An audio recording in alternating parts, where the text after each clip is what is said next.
Today is December 15th, 2022. I'm doing a final presentation for college geometry.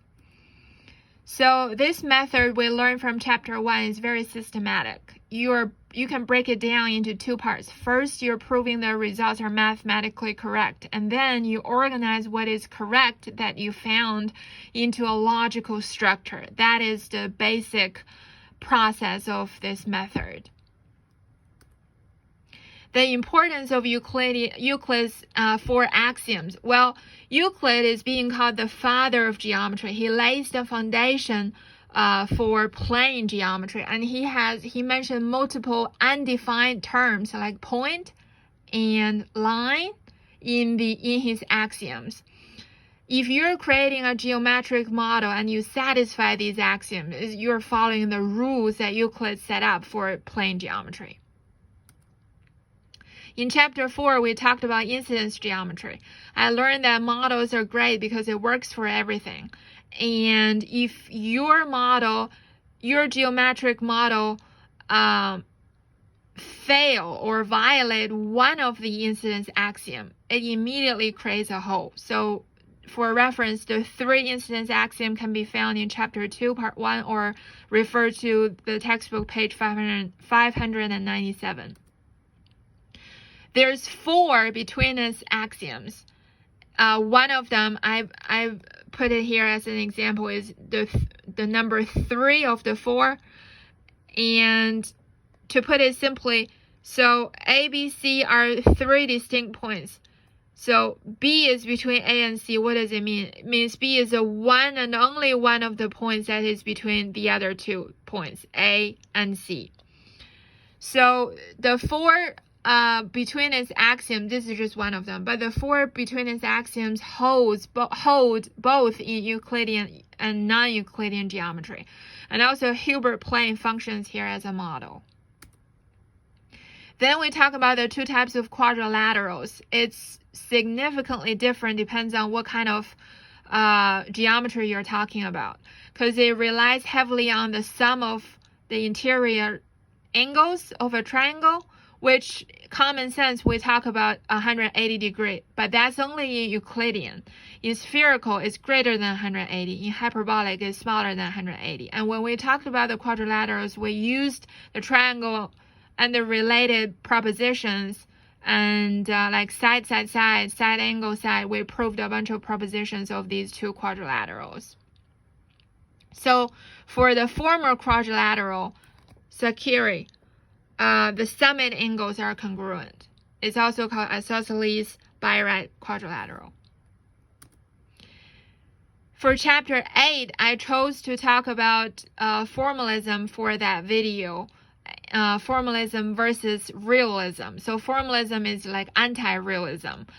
David Hilbert is a huge proponent for this kind of concept. And David Hilbert is a geometry guy from 19th century to 20th century, late 19th century to 20th century. He believes that rigor shouldn't be taken for granted, and no axiom is more meaningful than the other. So this mathematical reasoning from axioms could resolve all questions in math. So these are some beliefs that people who are formalists are advocating for. So on number 6 of the final, we were being asked what is the meaning of the bold statement. I believe the original bold statement says they would have instead completely destroyed Euclidean geometry. Why do they destroy Euclidean geometry? Because I think if you look at any kind of geometry or any kind of axioms or a mathematical statement, you see it from a single perspective. It always look good from a single perspective. It's very easy to look good, but it's very important to see it from all angles, as many angles as possible, to not to analyze it, but to take it in and appreciate it as its entirety. I think consistency of thoughts, meaning both failure and success. Your success is derived from failure. And it's very important to learn about other mathematicians' multiple failed attempts, just like learning about their success. It's both important. So about taxicab geometry, I love every time I draw a circle. It's like a square. It is a square in taxicab geometry. So that transformed, that transformation is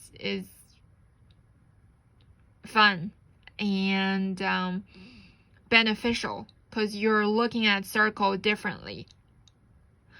And I like the practical thinking required for solving taxicab problems. You are very practical. Every question in chapter 2 of that taxicab geometry book is practical, Alice and Bruno related. And the 2 dimensions required to do the taxicab geometry is manageable for me. I feel like that's a skill that I can acquire. So to summarize, for the last question, I found the taxicab geometry to be the most interesting part in the second half of the semester. But for the first half of the semester, I enjoyed learning about triangles in Euclidean geometry. And I like to compare that with hyperbolic and spherical. And I wish there's more 3-dimensional space related content.